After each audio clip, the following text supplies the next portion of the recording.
नमस्कार दोस्तों, मैं हृदय मिश्रा आप सभी का स्वागत करता हूं डिकोड एग्जाम के इस प्लेटफॉर्म पे। कैसे हैं आप सभी लोग? आई होप आप सभी लोग अच्छे होंगे और अपनी पढ़ाई को बहुत ही बेहतर ढंग से कर रहे होंगे। देखिए, आज हम लोग जो सीसेट कर रहे हैं यूपी पीसीएस का, उसमें आज हम लोग 2016 के पीवाईक्यूज को देखेंगे और ये हमारा पार्ट फर्स्ट और पार्ट सेकंड सीएम सर कराएंगे। सीएम सर बेसिकली आप लोग को रीजनिंग, मैथ्स और एक सेक्शन और रहेगा, वो कराएंगे 3 सेक्शन। बाकी का जो 4 सेक्शन 5 सेक्शन है वो मैं आपको करा रहा हूं, यानी कि लगभग आपका कम्युनिकेशन का हो गया आपका, ठीक है, और क्या कहते हैं, इसके अलावा डिसीजन मेकिंग और इंग्लिश, हिंदी, ये सारा का सारा पोर्शन कौन करा रहा है? मैं करा रहा हूं आपको, ठीक है।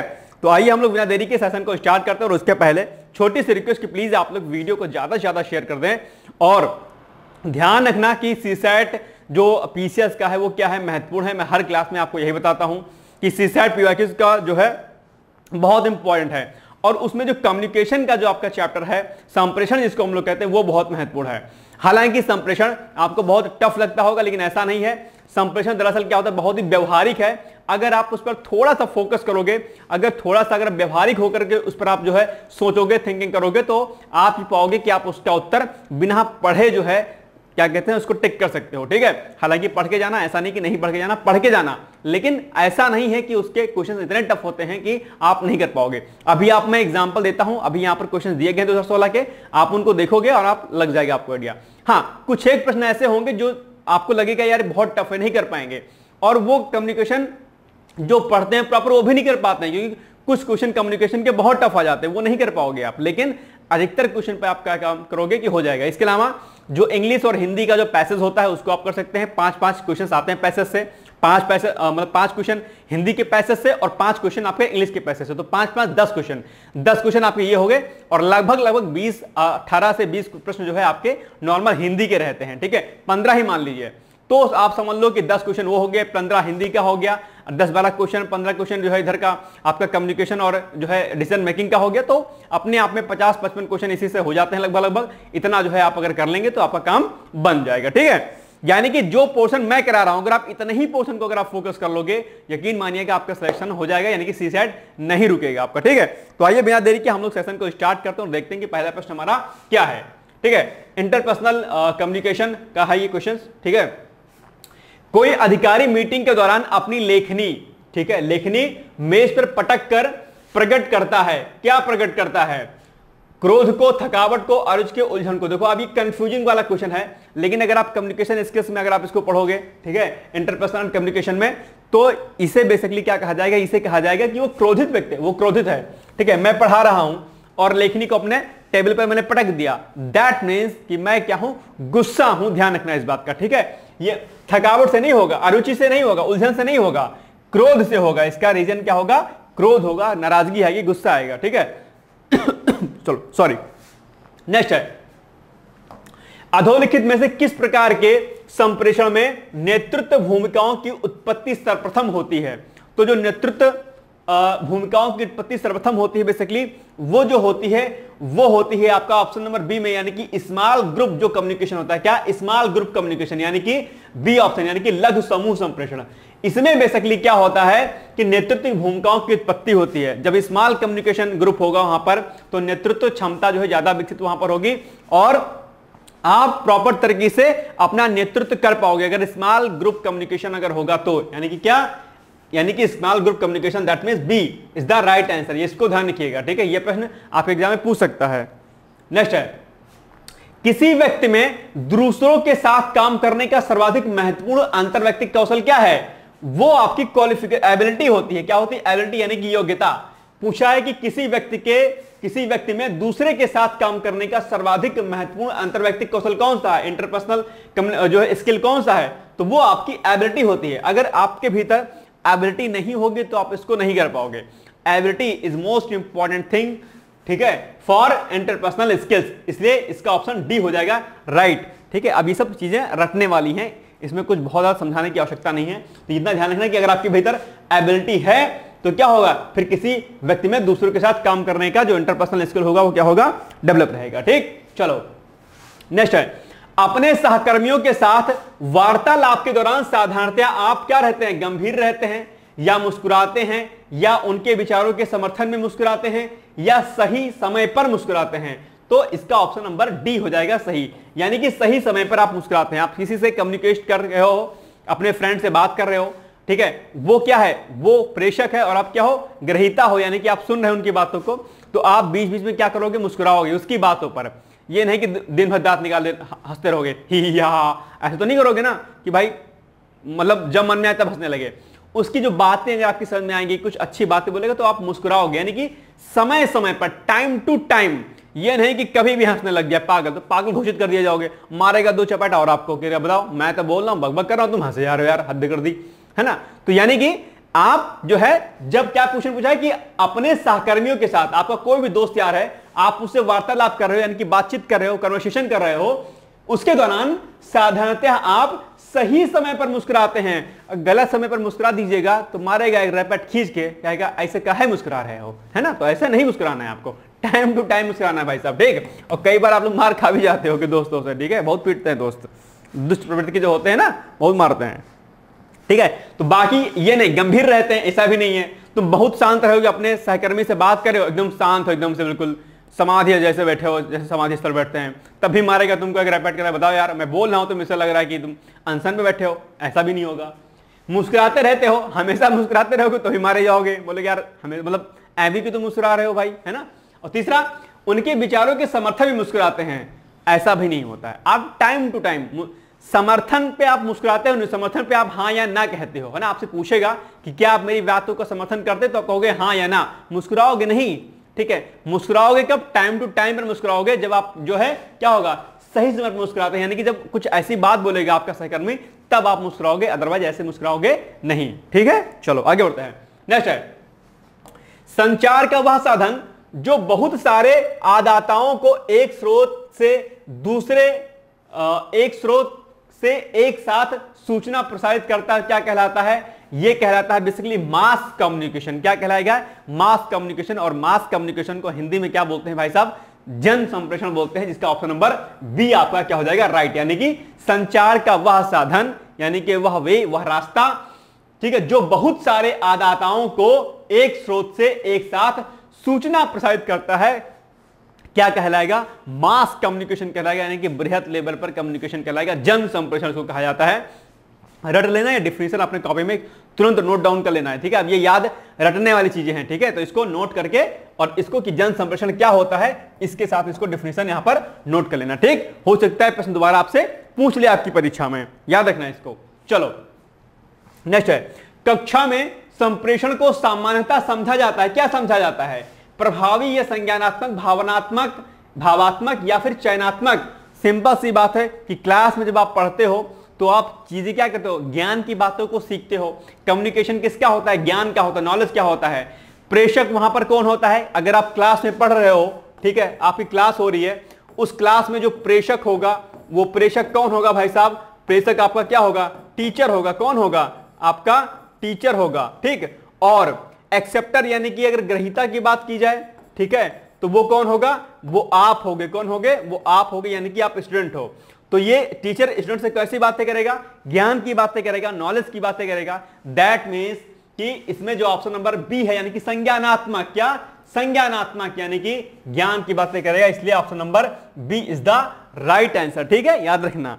तो क्लासेस में जो कम्युनिकेशन होता है, जो संप्रेषण होता है, वो कैसा होता है, संज्ञानात्मक होता है। कैसा, क्लास में जो कम्युनिकेशन होता है वो संज्ञानात्मक होता है। या इसी को अगर मैं अभी जस्ट समझाऊं, तो अभी आप मेरी क्लास को ले रहे होगे और मैं पढ़ा रहा हूं, तो आप पढ़ रहे हो, तो अगर मैं आपसे पूछूं कि हमारे बीच इस समय कैसा, कौन सा कम्युनिकेशन हो रहा है, आप कहेंगे हमारे बीच संज्ञानात्मक कम्युनिकेशन हो रहा है, यानी कि जो है हम लोग ज्ञानात्मक रूप से एक दूसरे के साथ जुड़े हुए हैं। मैं प्रेषक हूं और आप क्या है, ग्रहीता है, यानी कि मैं नॉलेज को दे रहा हूं और आप उसे क्या कर रहे हो, गेन कर रहे हो। दैट मींस संज्ञानात्मक जो है इसमें कम्युनिकेशन हो रहा है, ठीक है, समझ में आ गई बात। चलो आगे बढ़ते हैं।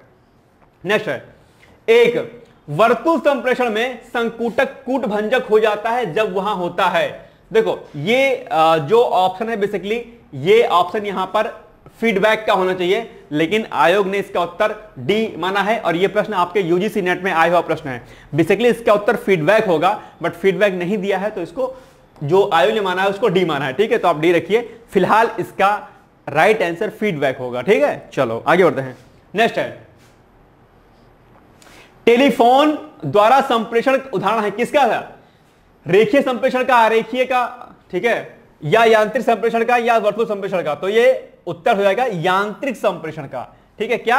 यांत्रिक, यानी कि मैकेनाइज्ड कम्युनिकेशन। ये क्या है? ऑप्शन नंबर सी इंग्लिश में क्या लिखा है? मैकेनाइज्ड कम्युनिकेशन, यांत्रिक। सिंपल सी बात है, टेलीफोन पे जब आप बात करोगे तो क्या होगा? आपकी जो आपकी वॉइस है वो क्या हो रही? कन्वर्ट हो रही है ना?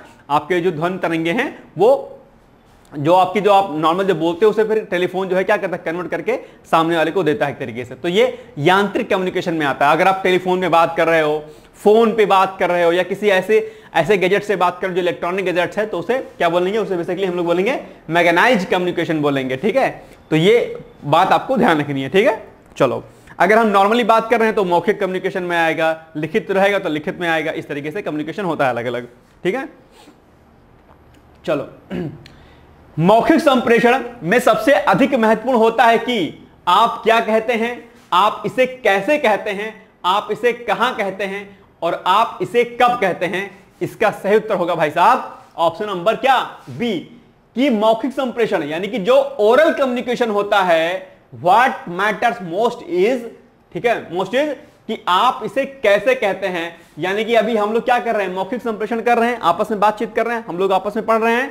तो ये कम्युनिकेशन हमारा आपका बेहतर कब होगा? जब हम इसे जो है क्या होगा? जब आप इसे कैसे कहते हैं। यानी कि कोई चीज मैं आपको समझा रहा हूं, मैं करंट अफेयर्स की क्लास आपकी डेली मॉर्निंग में 8 AM पे लेता हूं, वो समझ में आपकी इसीलिए आती है क्योंकि मैं उसको आसान तरीके से समझाता हूं, बहुत ही सरल तरीके से समझाता हूं। यानी कि आप उसे कैसे समझाते हैं डिपेंड करता है कि मैं किस तरीके से एग्जाम्पल देता हूं, किस तरीके से मेरी भावभंगिमा होती समझाने की, किस तरीके से मैं चीजों को रखता हूं सामने आपके प्रेजेंट करता हूं, किस तरीके से मेरा वे ऑफ कन्वर्सेशन होता है। दैट मीन्स कि आप जो है कैसे कहते हैं अपनी बात को, वही क्या होगा? वही होगा मौखिक संप्रेषण में सबसे इंपॉर्टेंट चीज यही होगी कि आप प्रेजेंट कैसे करते हो। ठीक है, ध्यान रखना इस बात का। चलो, नेक्स्ट है मौखिक संप्रेषण में सबसे महत्वपूर्ण बाधा क्या है? खराब श्रवण की। किसकी? खराब श्रवण की। यानी कि मैं कुछ बोल रहा हूं और आप सुन नहीं पा रहे हो।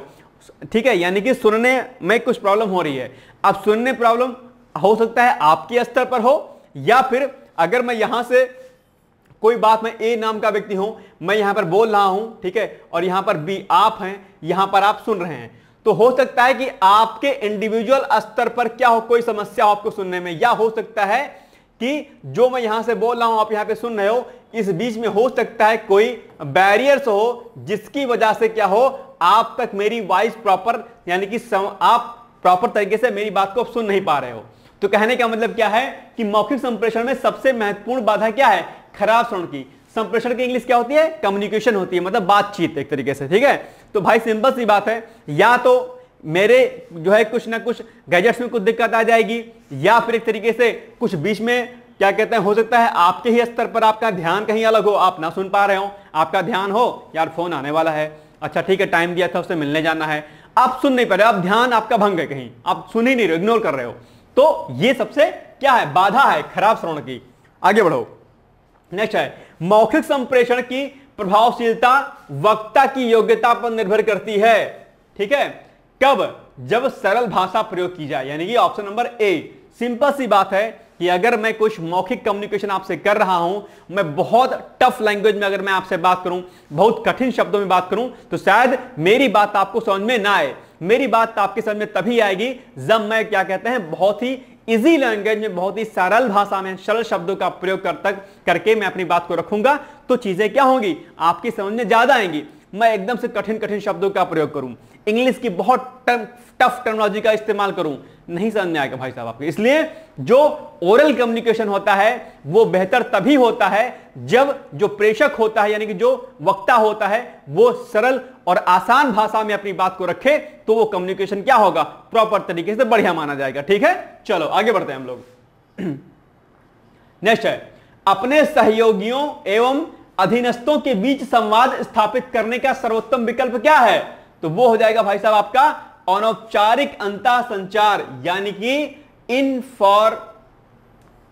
Informal inter communication. ये हो जाएगा ऑप्शन नंबर सी। क्या? Informal inter communication. अगर आप बहुत अनौपचारिक रहोगे तो चीजें क्या होंगी? तो बेहतर होगी, सर्वोत्तम। अगर आप बहुत फॉर्मेलिटी के साथ किसी के साथ कम्युनिकेट करोगे तो चीजें नहीं हो जाए। आप इनफॉर्मल रहो यार, नॉर्मल रहो, आप वो चीज क्या होगी, बेहतर होगी। प्रश्न पूछा है कि अपने सहयोगियों एवं अधीनस्थों के बीच, यानी कि जो आपके सहयोगी हो और जो आपके क्या हो, सबॉर्डिनेट हो, आपके अधीनस्थ हो, उनके बीच जो संवाद जो होगा, जो कम्युनिकेशन होगा, उसे स्थापित करने का सर्वोत्तम विकल्प यह है कि आप एकदम इनफॉर्मल वे में रहो। बहुत फॉर्मेलिटी के साथ आप बात करोगे, बहुत फॉर्मल अगर आप रहोगे तो शायद वो कम्युनिकेशन आपसे बेहतर नहीं, क्योंकि साथ वाला है आपके या आपसे अधीनस्थ है, आप नॉर्मल बात करो यार उससे, ना बहुत ज्यादा वो नहीं टशन में आकर बात करना है आपको, ठीक है।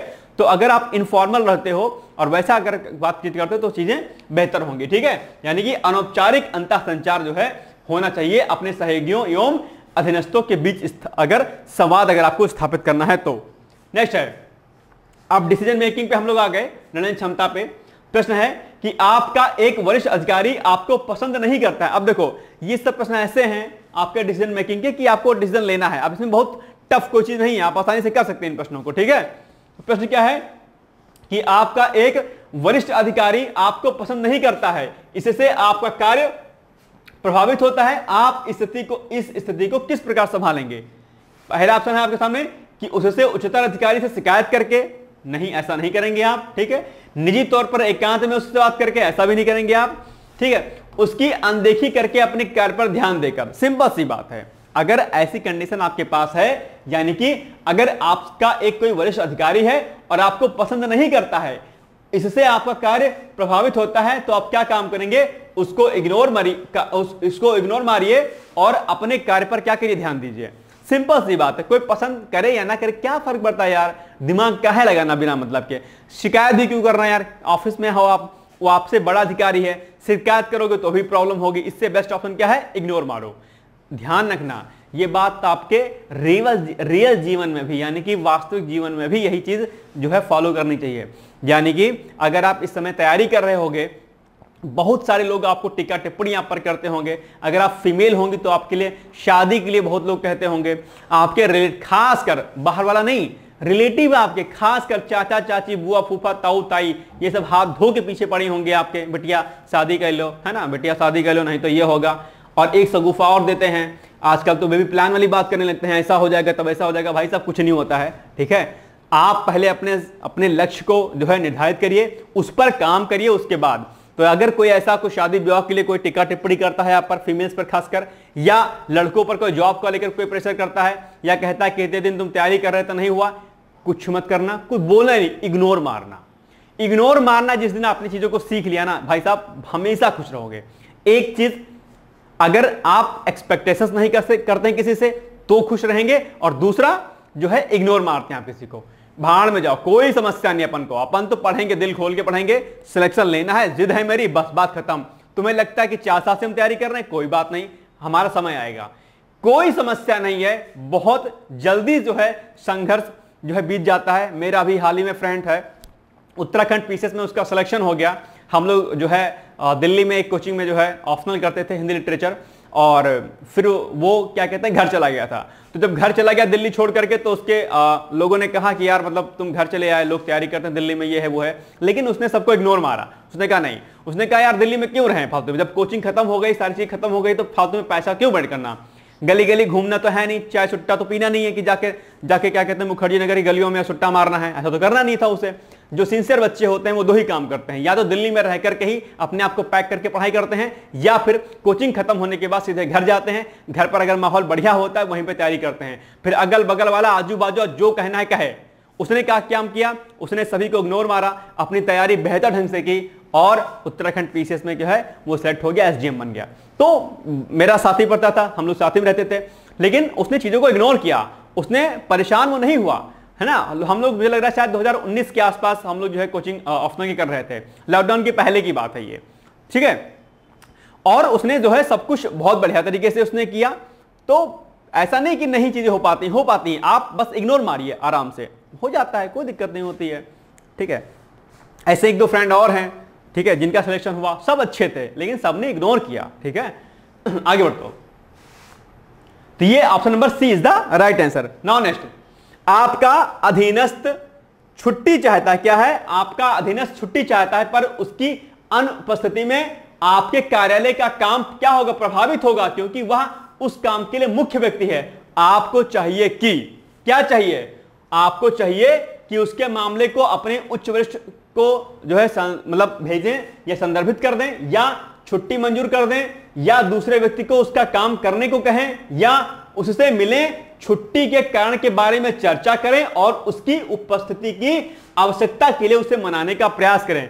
यही वाला डी वाला भाई साहब हो जाएगा आंसर सही। अच्छा, इसमें जो लोग जॉब में होंगे वो लोग अक्सर उनकी शिकायतें रहती हैं कि सर छुट्टी नहीं देते सर, हमारे छुट्टी इसलिए नहीं देते होंगे क्योंकि आपका कार्य क्या है, महत्वपूर्ण है। हालांकि कई बार अधिकारी जानबूझ के नहीं देते हैं, टेंशन दिखाते हैं, लेकिन अधिकतर बातों में उन्हें डिसीजन मेकिंग में यही चीज सिखाई जाती है कि नहीं, आपको छुट्टी पहले नहीं देनी, पहले आपको बातचीत करनी है। अगर कुछ ऐसी इमरजेंसी है कि आपको जाना ही जाना है तो छुट्टी अधिकारी दे देते हैं, ऐसा नहीं है। लेकिन अगर जो लगता है कि आपके जाने से कार्य प्रभावित हो सकता है, ठीक है, तो सिंपल सी बात है, जितना बेहतरी से आप कार्य कर सकते हो उतना बेहतर तरीके से कोई और कार्य नहीं करेगा। तो ये वाला ऑप्शन नहीं होगा कि किसी दूसरे व्यक्ति को काम कर दो, ऐसा नहीं होगा। उस काम में आप परफेक्ट हो, इसलिए आपको जो है मनाने का प्रयास करेगा जो है आपका अधिकारी, कहेगा नहीं भाई देख लो, हो सके तो मतलब मत जाओ, बाद में चले जाना। और अगर उसको लगता है कि नहीं यार बहुत इमरजेंसी है तो छुट्टी दे देगा। तो option number D is the right answer. तो अगर आप पुलिस में होंगे, खासकर पुलिस में तो बिल्कुल छुट्टी नहीं देते हैं, ठीक है, पुलिस में जो है क्या होता है, छुट्टी नहीं मिलती है जल्दी। कोई बात नहीं, खैर तैयारी करो बढ़िया एग्जाम की। नेक्स्ट है, निर्णयन के बारे में निम्नलिखित कथनों में से कौन सा या से सही है? यह कार्यवाही को निर्धारित करने का काम है। इसका अर्थ है कि विभिन्न विकल्पों में से एक विकल्प को चुनना यह नीति निर्माण का पर्यायवाची है। तो इसका ऑप्शन नंबर बी यानी कि 1 और 2 सही होगा। क्या? निर्णयन के बारे में, यानी कि जो डिसीजन मेकिंग आपकी होती है, निर्णयन के बारे में 2 कथन, 1 और 2 सही होगा। यह कार्यवाही को निर्धारित करने का काम है, और दूसरा इसका अर्थ है विभिन्न विकल्पों में से एक विकल्प को चुनना। तो 1 और 2 क्या हो जाएगा, सही हो जाएगा। यह डिसीजन मेकिंग में होता है, ठीक है। चलो आगे बढ़ते हैं। नेक्स्ट है, बस पर चढ़ते समय कोई व्यक्ति अचानक आप पर चिल्लाने लगता है, आप मतलब क्या करेंगे? आप भी उस पर वैसे ही चिल्लाएंगे, चिल्लाते भी होगे शायद जहां तक, या कंडक्टर से उसे शांत करने के लिए कहेंगे, या चिल्लाने का कारण जानकर मामले को शांत करेंगे। यही वाला सही होगा, ठीक है, कि पूछो से भाई काहे चिल्ला रहे, बकबक कर रहे हो। अगर जो है मामला उसने बता दिया फिर उसको शांत कर दोगे, है ना। तो कंडक्टर ऑलरेडी क्योंकि बिजी रहेगा, ड्राइवर से आप कहोगे नहीं तो गाड़ी रोक देगा वो तुरंत फट से। तो आप क्या काम करोगे कि चिल्लाने का कारण उसे जानकर मामले को शांत करेंगे कि भाई बताओ क्यों चिल्ला रहे हो, कुछ समस्या तो बताओ मुझे, है ना। तो ये होगा, ठीक है। चलो आगे बढ़ते हैं। नेक्स्ट है, आप अपनी बीमार माता जी के लिए दवा लेने जा रहे हैं। कुछ दूर जाने के बाद किसी तेज जाते वाहन से कुचल गए बच्चे को आप देखते हैं जिसका चालक भागने की कोशिश कर रहा है। आप क्या करेंगे? यानी कि आप रास्ते पर कहीं जा रहे हो, ठीक है, अपनी मदर की मेडिसिन लेने आप जा रहे हो रास्ते में, ठीक है, यहां पर मेडिकल है, ठीक है, लेकिन रास्ते में क्या होता है कि एक बच्चा है, उसको एक गाड़ी वाले ने क्या क्या टक्कर मार दिया, वो गिर गया है, ठीक है। तो आप क्या काम करोगे? वही पूछा है, तो आप क्या काम करोगे? इसका सही उत्तर होगा कि आप इसको तुरंत जो है क्या करोगे, जो भी नजदीकी जो हॉस्पिटल होगा उस नजदीकी हॉस्पिटल में जाओगे, उसको तुरंत क्या कराओगे, भर्ती कराओगे। सबसे पहले काम यही करोगे, उसके बाद फिर अन्य कार्यवाहियां होंगी। लेकिन फर्स्ट स्टेप आपका क्या होगा कि आप तुरंत उसे उठा करके नियरेस्ट जो हॉस्पिटल होगा वहां पर ले जाओगे उसके इलाज के लिए। यानी कि ऑप्शन नंबर क्या होगा, ए, यानी कि तत्काल घायल बच्चे को पास के अस्पताल में ले जाएंगे। ऐसे प्रश्न भाई साहब आपके इंटरव्यू में पूछे जाते हैं, डिसीजन मेकिंग वाले। इसलिए ध्यान रखना कि इन प्रश्नों को गलत आपको नहीं करना है, ठीक है। चलो नेक्स्ट है, निर्णयन से संबंधित समस्याएं हैं। क्या है? निर्णय से संबंधित जो समस्या है वो है सी, यानी कि भय एवं झूठी आशा, ठीक है।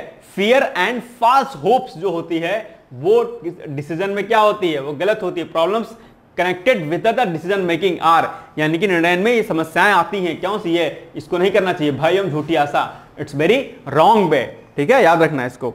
चलो आगे, आप एक बड़े व्यवसाय वर्ग के निदेशक मंडल के सदस्य हैं। किसी विशेष मुद्दे पर आप मंडल के निर्णय से सहमत नहीं हैं। आप क्या करेंगे? ठीक है, मंडल के समक्ष अपना दृष्टिकोण उनके विचार हेतु रखेंगे, या निर्णय को स्वीकार कर लेंगे, या निर्णय को स्वीकार कर विस्तृत स्पष्टीकरण की मांग करेंगे, या उच्च स्वर में अपना विरोध प्रकट करेंगे। कुछ नहीं करोगे, पहला वाला आप ऑप्शन करोगे। यानी कि अगर आप एक बड़े व्यवसाय वर्ग के निदेशक हैं, ठीक है, मंडल मतलब व्यवसाय वर्ग के निदेशक मंडल के सदस्य हैं, ठीक है, और अगर ऐसा कोई डिसीजन उनका सही नहीं लगता है तो आप क्या काम करोगे कि जो मंडल होगा, जो व्यापार मंडल होता है, उसके समक्ष अपना दृष्टिकोण उनके विचार हेतु रखेंगे और फिर जो भी चर्चाएं होंगी वो आप उस पर डिसीजन फिर लेंगे, ठीक है। यानी कि स्टेप टू स्टेप चीजें होती हैं, यानी कि बस तुरंत एकदम से हाय तवा मचाने लग जाओ, ठीक है। अब देखो ये पैराग्राफ है, इसके आधार पर आपको 20 से लेकर के 24 तक के प्रश्नों का उत्तर देना है। 5 क्वेश्चन इसमें दिए रहते हैं, ठीक है। और क्या है गद्यांश, आइए हम लोग पढ़ते हैं इसको, ठीक है। हिंदी वाला गद्यांश पढ़ेंगे, इंग्लिश वाला हम लोग नहीं पढ़ेंगे, ठीक है। आइए पढ़ते हैं हम लोग फटाफट। तो प्रत्येक राष्ट्राभिमानी के हृदय में अपने देश की संस्कृति तथा भाषा के प्रति प्रेम और अभिमान सहज ही होता है। किसके प्रति?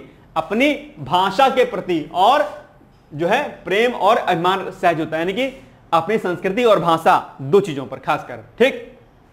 वह अपने राष्ट्र, अपनी जन्मभूमि और राष्ट्रभाषा के लिए प्राणों का उत्तर करने को सदैव तत्पर रहता है। जिस देश के निवासियों के हृदय में यह उत्सर्ग भावना नहीं होती है, वह राष्ट्र पराधीन होकर अपनी सुखा शांति और समृद्धता के लिए खो बैठता है। देशभक्ति और सार्वजनिक हित के बिना राष्ट्रीय महत्ता का अस्तित्व ही नहीं रह सकता। यह भावना उसे इस बात का क्या प्रयत्न करने के लिए को प्रेरित करती है कि वह अन्याय से दुर्बलों की रक्षा कर अनौचित्य, क्या शब्द याद रखिएगा, अनौचित्य का निवारण करे, धर्म पर स्थिर रहे और न्याय के लिए लड़े। समाज को हानि पहुंचाकर अनुचित लाभ उठाना एकदम अस्वीकार कर दे। अपने समाज के प्रति कर्तव्य से मुख मोड़कर उसे धोखा ना दे। ये इस पैराग्राफ है और इसका उत्तर भाई साहब आपको क्या करना है, देना है। इसको वीडियो पास करके अच्छे से पढ़ो और इसी के आधार पर हम लोग जो है क्या करेंगे, उत्तर को देखेंगे अपने की क्या प्रश्न है, क्या उसका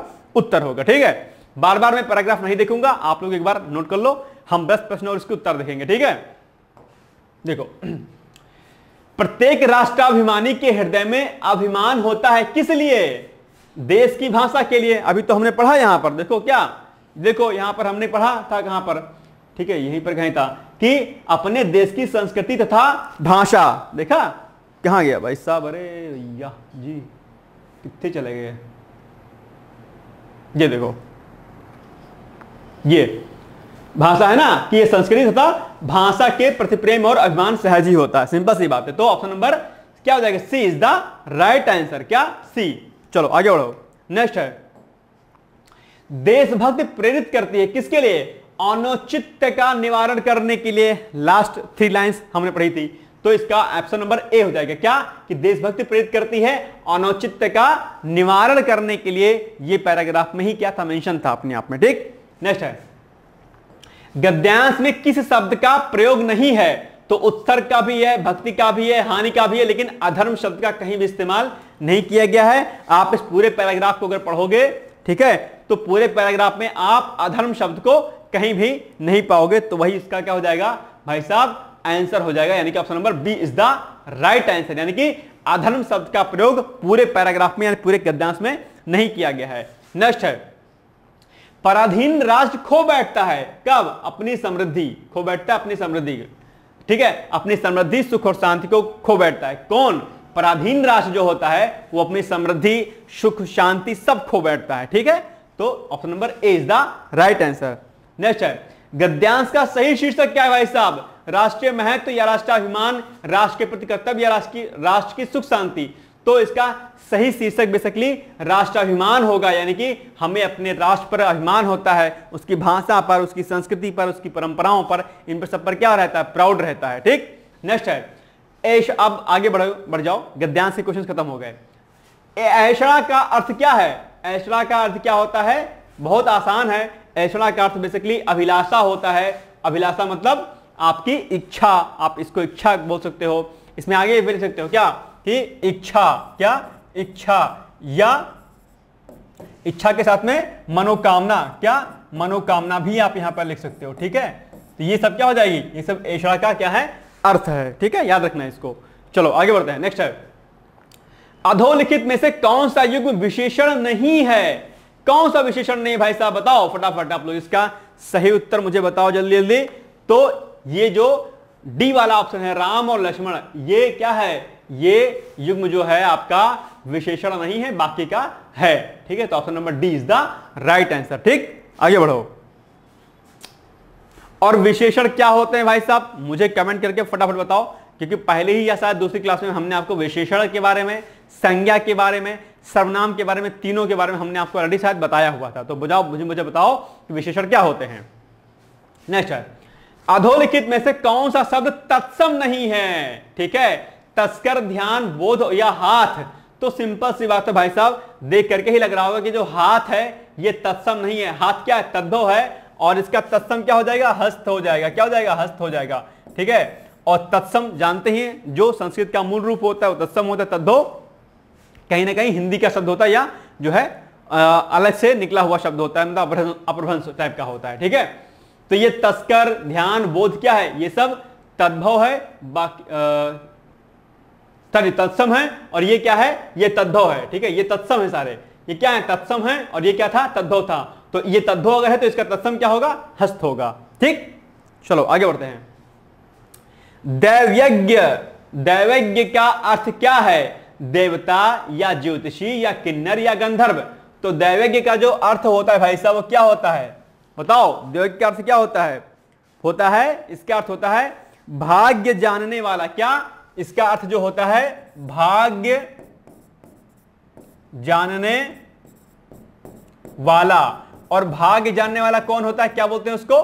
सिंपल सी बात है, उसको क्या बोलते हैं? उसको बोलते हैं ज्योतिषी। क्या बोलते हैं? ज्योतिषी बोलते हैं। That means option number B is the right answer. तो दैवज्ञ यानी कि जो आपका भविष्य जानता है। तो कौन जानता है? आपका जो है जो ज्योतिषी होता है। ठीक है, हालांकि ज्योतिषी के चक्कर में बहुत ज्यादा नहीं रहना। ठीक है, अपने कर्म पर विश्वास रखना।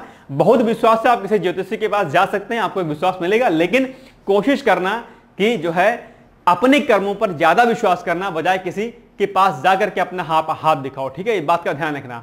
आप अपने भाग्य के निर्माता स्वयं हैं। आप जैसा चाहोगे अपने जीवन को बना सकते हो। ठीक है, कोई किसी का भविष्य फिलहाल ऐसा बता नहीं सकता है। ठीक है, ध्यान रखना इस बात का। ओके, ठीक है, कोई टिक्का टिप्पणी इस पे नहीं है, आप दिखा भी सकते हैं, ऐसा कोई जोर जबरदस्ती नहीं है, लेकिन कोशिश करें कि आप अपने कर्मों पर विश्वास रखें।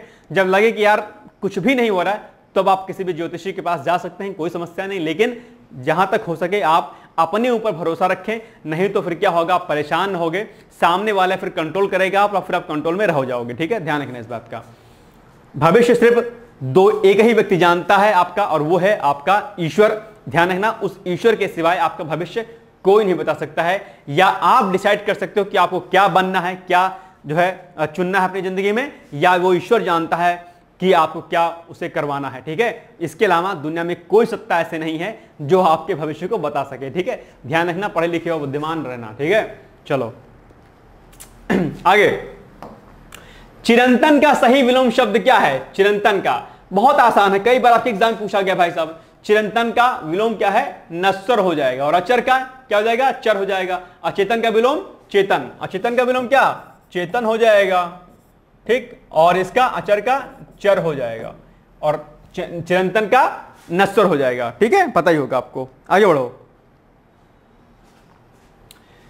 अनिवार्य का विपरीतार्थक शब्द क्या है? अनिवार्य का विपरीतार्थक ऐच्छिक है। ठीक है, क्या? ऐच्छिक है। आसान है, बहुत ही आसान है। ठीक है, इसको वैकल्पिक भी लिख सकते हो। ऐच्छिक की जगह पर ऑब्लिक वैकल्पिक भी कर लीजिए। ठीक, क्या? वैकल्पिक, ये भी आपका हो जाएगा। ठीक है, तो हो सकता है कि ऐच्छिक ना लिख करके वैकल्पिक आपके ऑप्शन में दे दे। ठीक है, तो अनिवार्य का जो विलोम होगा ऐच्छिक हो सकता है या फिर वैकल्पिक। ठीक है, आगे बढ़ो। प्रतिकूल का विलोम भाई साहब क्या हो जाएगा? प्रतिकूल का विलोम अनुकूल हो जाएगा। ठीक है, अनुकूल प्रतिकूल सुना होगा आपने। तो option number C is the right answer. Now next, अपनी ढपली अपना राग का अर्थ क्या है? बहुत ही आसान है। अपनी ढपली अपना राग मतलब संगठन का अभाव। ठीक है, मतलब कोई कुछ कह रहा है, कोई कुछ कह रहा है। कोई एक ऑर्गेनाइजेशन है, ठीक है, कोई कोचिंग इंस्टीट्यूट ही है, उसमें 4 टीचर हैं, 2 मैनेजमेंट के व्यक्ति हैं, 3 मैनेजमेंट के हैं। तो कह रहा है, कोई कुछ कह रहा नहीं, ऐसा नहीं सर, ऐसे कोर्स लॉन्च होना चाहिए। कोई कहता नहीं, ऐसा नहीं, ऐसा होना चाहिए।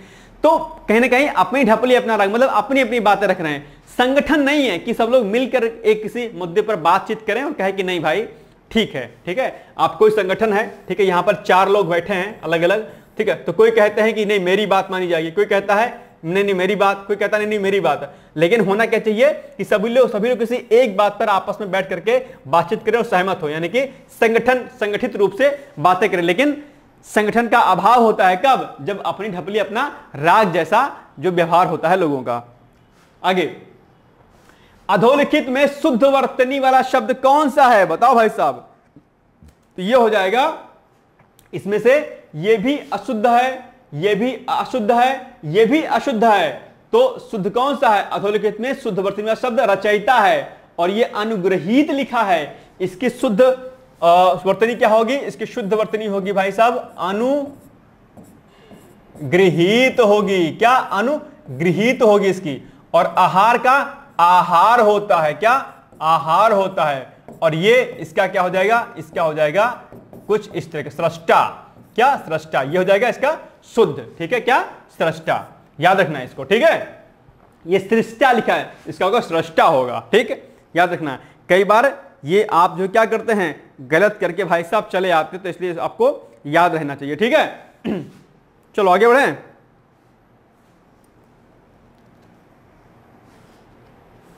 नेक्स्ट है, निम्नलिखित में से कौन वर्ण अंतास्त नहीं है? क्या पूछा है?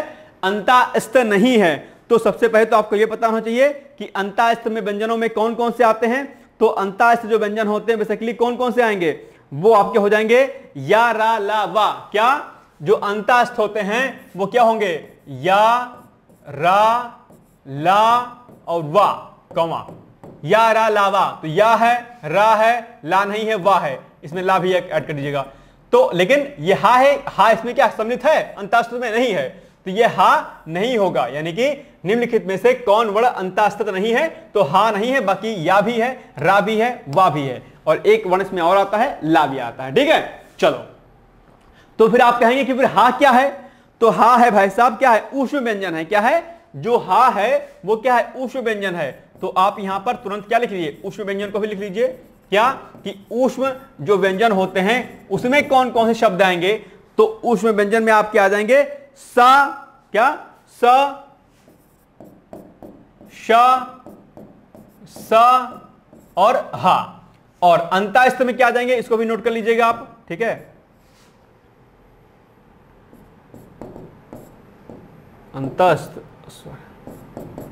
अंतास्त में आ जाएगा आपका क्या? या, रा, ला, वा। ठीक? इसको नोट कर लीजिएगा। तो ऊष्म व्यंजन और अंतास्त व्यंजन ये दोनों आपके एग्जाम में आते हैं। अक्सर जो यूपी SSSC का जो एग्जाम पेट वेट का आप लोग देते होंगे, वहां पर ऐसे प्रश्न जो है आपके एग्जाम में अक्सर पूछे जाते हैं। तो इसको भी आपको याद रखना है। ठीक है? तो ये रेडी लिख लीजिएगा आप लोग। आगे बढ़ते हैं हम लोग। सप्तऋषि में समास है। क्या? सप्तऋषि में क्या है? समास है। कौन सा समास है? सप्तऋषि में समास है भाई साहब आपका द्विगु। ठीक है? यानी कि जो आपका जो पूर्व पद हो, अगर पूर्व पद संख्यावाची होता है तो बेसिकली क्या होता है? द्विगु समास होता है। क्या? जो पूर्व पद संख्यावाची हो तो वो द्विगु समास में आता है। ध्यान रखिएगा इसको। और द्वंद्व समास में बेसिकली क्या आएगा? द्वंद्व समास में जैसे माता पिता, ठीक है, इस तरीके से जो शब्द आते हैं वो द्वंद्व समास में आएगा। कर्मधारय में जहां पर उपमेय उपमान की तुलना की जाती है, वैसे शब्द किसमें आएंगे? कर्मधारय में आएंगे। किसमें? जिसमें उपमा उपमेय की तुलना की जाती है। जैसे पीतांबर। क्या? जैसे पीतांबर, ये किसमें आएगा? ये कर्मधारय समास में आएगा। ठीक है? तो इसको आप लोग क्या करिएगा? नोट डाउन कर लीजिएगा। और तत्पुरुष समास में क्या आता है मुझे बताइएगा आप लोग। ठीक? चलो आगे बढ़ते हैं। नेक्स्ट है, उच्चिष्ट का शुद्ध संधि विच्छेद क्या है? तो उत्प्लशिष्ट है, या उत्प्लशिष्ट है, या उत्प्लशिष्ट है, या उपप्लचिष्ट। तो ये हो जाएगा आपका उत्प्लशिष्ट, यानी कि option number B is the right answer. और कहेंगे आप, देखेंगे कि इसमें कौन सी संधि है, तो आप पाएंगे नियमों के आधार पर इसमें व्यंजन संधि है। कौन सी संधि है भाई साहब? व्यंजन संधि है। और व्यंजन संधि का फॉर्मूला क्या होता है आप लोग देखिएगा अपने किताब में, या अगर आपको आता है तो मुझे बताइए कि व्यंजन संधि इसमें क्यों है। ठीक है? ये उच्चिष्ट जो है, उत्प्रशिष्ट जो आया है, ये बेसिकली व्यंजन संधि का उदाहरण है। मुझे बताइए फटाफट कि ऐसा व्यंजन संधि में क्या एग्जांपल होता है, क्या उदाहरण होता है। ठीक है? अब इसको मैंने आपसे कहा था कि व्यंजन मतलब समास, और ये क्या कहते हैं आपका मतलब संधि विच्छेद, समास, और इंग्लिश में एक्टिव वर्ब, पैसिव वर्ब, और प्लस डायरेक्ट इनडायरेक्ट। ये चार चीज आप लोग पढ़ लीजिए खुद से, क्योंकि इसमें व्याकरण का कमाल है। और फिर यहां पर हम लोग इकट्ठा सब कुछ समझ नहीं सकते हैं एक साथ में, तो फिर लेक्चर बहुत लंबा हो जाएगा। तो प्लीज ये चार चीज आप लोग पढ़ लीजिएगा अच्छे से। चलो आगे बढ़ते हैं हम लोग। नेक्स्ट है, अधोलिखित किस वाक्य में अकर्मक क्रिया है? अकर्मक और सकर्मक क्रिया बेहतर जानते होंगे आप, ठीक है।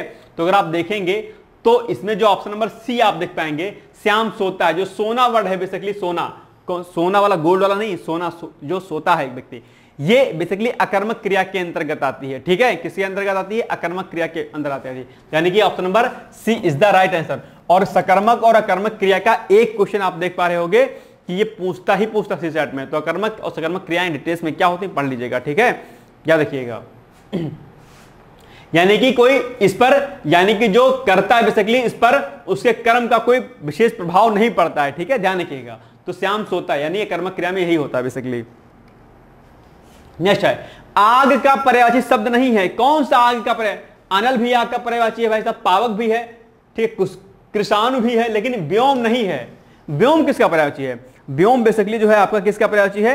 व्योम है आपका आकाश का पर्यायवाची। किसका है? व्योम किसका है? यह है आपका आकाश का पर्यायवाची, आकाश का। और आकाश का पर्यायवाची क्या शून्य भी होता है? क्या होता है? शून्य होता है। खा भी होता है, खा एक शब्द है, खा। और क्या होता है? नभ भी होता है। क्या होता है? नभ होता है। और क्या होता है? अंबर होता है। क्या होता है? अंबर होता है। तो आकाश की पर्यायवाची में आपका व्योम हो गया, शून्य हो गया, खा हो गया, नभ हो गया, अंबर हो गया। ये सब क्या है भाई साहब? आपके आरो एरो में भी आएगा, पूछेगा, इसलिए रट लो इसको, ठीक है। पर्यायवाची सारे के सारे। आगे बढ़े हम लोग, चलो नेक्स्ट है, निम्नलिखित वाक्यों में से किसमें प्रेरणार्थक क्रिया का प्रयोग नहीं है? किसमें नहीं है? तो आप पाएंगे पिता उसे पढ़ाते हैं, उसे पढ़ाते हैं। प्रेरणार्थक शब्दों में क्या होता है कि प्रेरणा देकर किसी को कार्य कराया जाता है। तो पिता उसे पढ़ाते हैं मतलब प्रेरणार्थक कार्य है इसमें। राम नहीं पढ़ता है, ये यही क्या है? यही बेसिकली प्रेरणार्थक प्रयोग इसमें नहीं किया गया है। वे अध्यापक से पढ़वाते हैं, इसमें भी प्रेरणार्थक शब्द है, ठीक है। अध्यापक परिश्रम कराते हैं, ये भी कराने वाला है, यानी कि इसमें भी है प्रेरणार्थक। लेकिन राम नहीं पढ़ता है, इसमें कोई प्रेरणार्थक जो है का प्रयोग, क्रिया का प्रयोग इसमें नहीं किया गया, ठीक है। प्रेरणार्थक क्रिया जो होती है उसमें हम क्या करते हैं? किसी से वर्क करवाते हैं, कोई कार्य करवाया जाता है किसी के माध्यम से, ठीक है, ध्यान रखना। लेकिन क्या है? राम नहीं पढ़ता है, पढ़ ही नहीं रहा है, मतलब तो कोई क्रिया किसी से नहीं करवाई जा रही है। दैट मीन्स कि ऑप्शन नंबर बी, क्योंकि यहां पर नहीं पूछा है, ठीक है। तो option number B is the right answer, ठीक है। जैसे कि अगर मैं एग्जांपल दूं तो मैं आपको सीसेट करवा रहा हूं, पढ़वा रहा हूं, नहीं पढ़वा रहा हूं। तो अगर मैं आपसे सीसेट पढ़वा रहा हूं, पीएचडी करवा रहा हूं, मतलब कि ये प्रेरणार्थक क्रिया हम लोग प्रयोग कर रहे हैं आपस में, यानी मैं पढ़वा रहा हूं। अगर मैं खाली बैठा रहा हूं, ऐसे आराम से चुपचाप बैठा रहा हूं, खड़ा रहूं, तो इसका मतलब कि मैं बैठा हूं, क्या मैं बैठा हूं या मैं खड़ा हूं, इसमें प्रेरणार्थक क्रिया का प्रयोग नहीं किया गया है, ठीक है, याद रहेगा। चलो आगे बढ़ते हैं। अब भाई साहब आ गया आपका इंग्लिश का पैराग्राफ, और इसको फटाफट हम लोग करेंगे, ठीक है।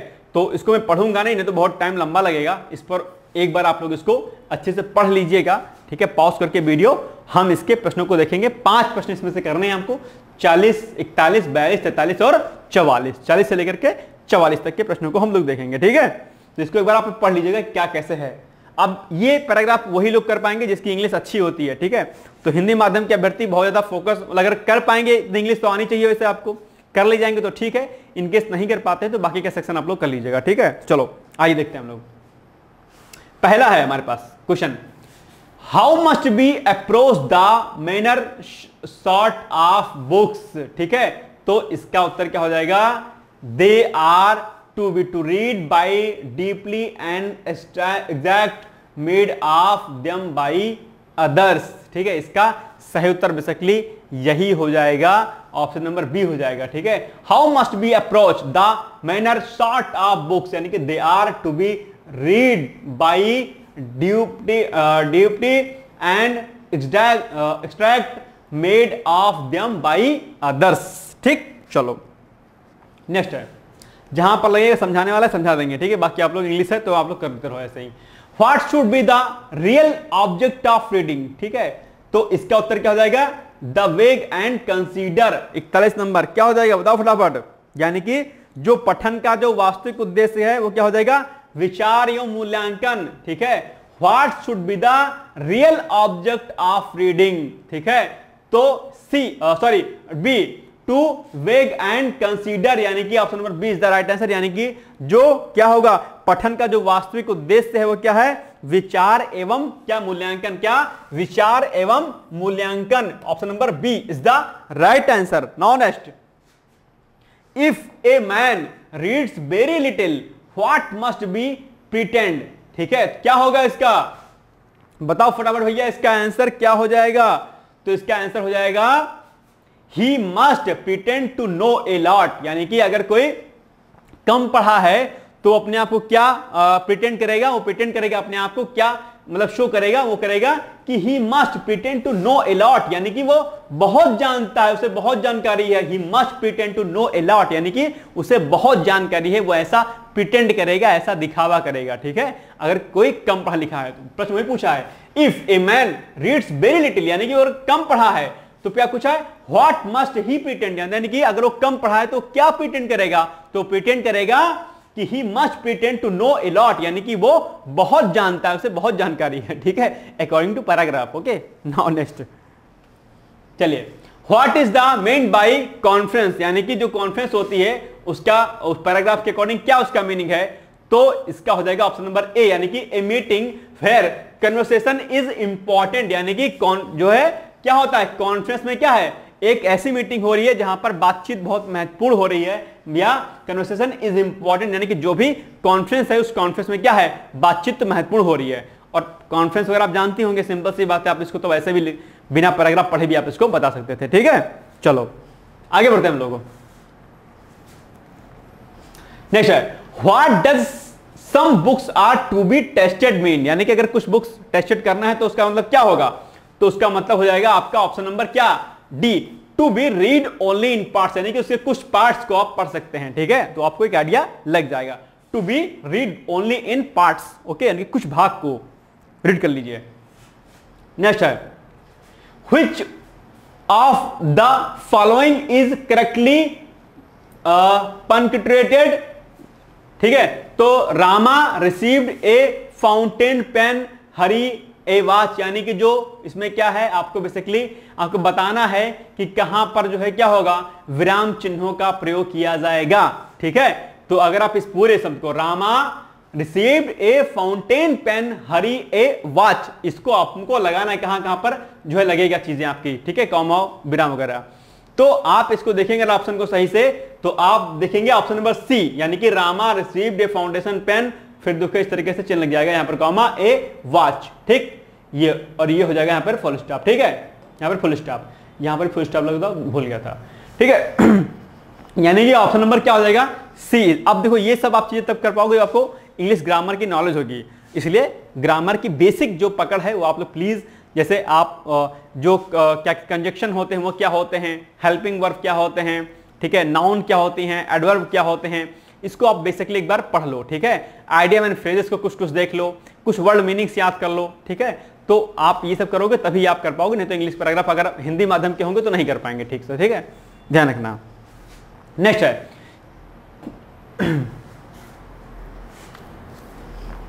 Change the sentences into passive voice, यानी कि पैसिव वॉइस में सेंटेंस को चेंज करना है। सेंटेंस क्या है, सेंटेंस है all his friends laughed at him. ठीक है, तो ये बेसिकली क्या है, पास्ट इंडेफिनिट टेंस का ये है वाक्य है, तो इसको अगर आप चेंज करोगे, ठीक है, अब आप सारे पैसिव वॉइस के रूल्स देख लीजिएगा, बट अगर आप चेंज करोगे तो मैं आपको ऑप्शन बता दे रहा हूं कि option number D, he was.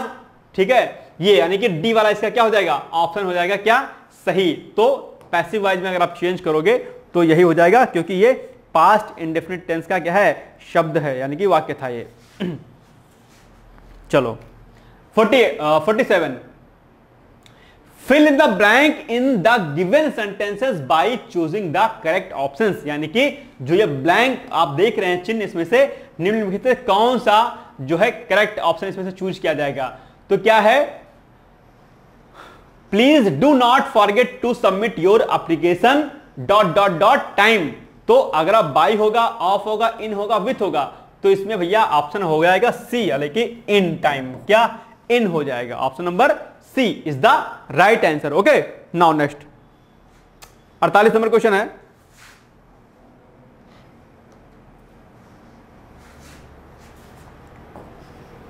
which one of the following alternatives gives the meaning of the given idiom and phrases। क्या है, snake in the grass, क्या snake in the grass, इसका क्या हो जाएगा भैया आइडियम फ्रेजेस, उसको बताना है आपको। तो इसका जो रियल मीनिंग हो जाएगा option number C, a hidden enemy, यानी कि एक छुपा हुआ शत्रु। A snake in the grass, यानी कि आपके साथ कोई आपका दोस्त तो है लेकिन वो आपके मुंह पर जो है झूठी तारीफ करता है और आपके पीछे जो है आपका नुकसान करता है, यानी कि छुपा हुआ शत्रु। ए हिडन एनिमी आपका क्या है, छुपा हुआ शत्रु। तो स्नेक इन द ग्रास, इसका मीनिंग यही होगा। अब देखो ये है, अब इसको क्या करो, अब इसको कॉपी में नोट डाउन कर लो, क्योंकि हो सकता है सेम यही सेंटेंस आपसे पूछ ले दोबारा। नेक्स्ट है, आगे देखते हैं हम लोग। Change the given sentences into indirect speech. ठीक, इनडायरेक्ट स्पीच, डायरेक्ट स्पीच मैंने ऑलरेडी बोला कि आप लोग इसको देख लीजिएगा, पढ़ लीजिएगा। क्या है सेंटेंस कि Radha sad I am well. तो इसमें जो शब्द आपका क्या है, सैड है। ठीक है, रिपोर्टिंग वर्ब जो सैड है आपका क्या, रिपोर्टिंग वर्ब जो क्या है सैड है, क्या है भूतकाल का है। क्या है, भूतकाल का। भाई साहब किसका है, अरे भैया कहां चले गए हो, ये देखो, हाँ ठीक है। तो इसको क्या काम करोगे आप, ठीक है, इस पूरे सेंटेंस को आप सिंपल प्रेजेंट टेंस को क्या काम करोगे कि सिंपल प्रेजेंट टेंस को आप सिंपल पास्ट टेंस में क्या करोगे, चेंज करोगे। सिंपल प्रेजेंट टेंस को सिंपल पास्ट टेंस में जब चेंज करोगे तो क्या हो जाएगा, ये हो जाएगा Radha said that she was well, यानी कि option number C is the right answer. ठीक है, और बाकी भैया आप लोग जरा डायरेक्ट एंड इनडायरेक्ट स्पीचेस को क्या करिएगा, तैयार कर लीजिएगा। आगे बढ़ो।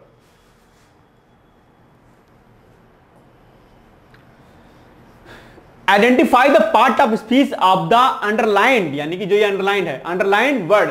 ठीक है, तो क्या है ये प्रीपोजिशन, एडवर्ब, कंजक्शन या एडजेक्टिव। तो ये हो जाएगा भैया क्या, कंजक्शन। क्या बिफोर जो है क्या कंजक्शन में है, यानी कि option number C is the right answer. अभी मैंने आपसे कहा था कि जो भी प्रीपोजिशन, एडवर्ब, कंजक्शन, एडजेक्टिव होते हैं उनको एक बार आप लोग देख लीजिएगा। ठीक है, आधी किताब खोलना और इसको पढ़ लेना। ठीक है, चलो नेक्स्ट है, which of the following is wrongly spelled, यानी कि बताओ भैया इसमें से कौन स्पेलिंग इसकी गलत लिखी है। ठीक है, ए वाली स्पेलिंग या बी वाली या सी वाली या डी वाली, बताइए फटाफट कौन सी स्पेलिंग इसमें रॉन्ग लिखी है, बताइए आप लोग। तो इसकी स्पेलिंग ए वाली क्या है, गलत लिखी है, और इसका मीनिंग क्या हो जाएगा, इसका मीनिंग हो जाएगा धोखा देना। इसकी राइट स्पेलिंग जो हो जाएगी डी ई सी आई वी ई, ये हो जाएगा डी ई सी आई वी ई, यानी कि जो ई है ना ये ई नहीं रहेगा, डी ई सी आई वी ई बस। ठीक है, इसको हटा दो आप, ई वाले को हटा दो, तो ये कहा जाएगा धोखा देना। क्या, धोखा, धोखा देना। ठीक है, धोखा देना। नेक्स्ट है क्वेश्चन नंबर 52।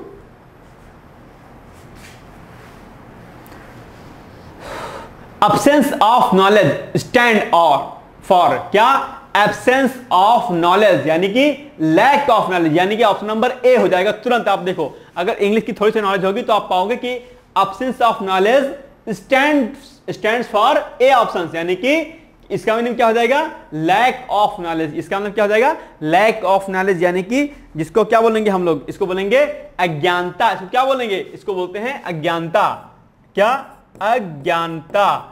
अज्ञानता मतलब क्या, लैक ऑफ नॉलेज, यानी कि ज्ञान की कमी, जिसको क्या बोलेंगे, अज्ञानता बोलेंगे, लैक ऑफ नॉलेज।